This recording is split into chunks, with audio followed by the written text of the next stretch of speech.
astronauts stuck in space ng higit 150 days at 2025 pa daw sila makakabalik ng Earth.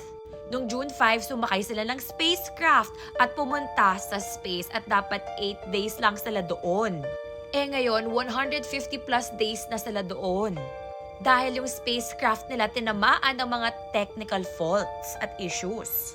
Nagkaroon sila ng dalawang options na bumalik sa Earth, pero yun nga, medyo sira yung kanilang spacecraft kaya delikado, or hintayin ang SpaceX's Dragon capsule that will pick them up pero next year pa. So they chose that option. And ito yung pinaka-recent photo nila na na-release and kita mo talaga nag-iba yung kanilang vibes, yung kanilang itsura. Kasi imagine being stuck in space, diba? Makaka-effect rin yun sa iyong health, even your mental health. Like, nakakaloka to be stuck in space. At nakakapraning kung nasa bahay ka nga lang lagi, diba? Nakakasira rin ng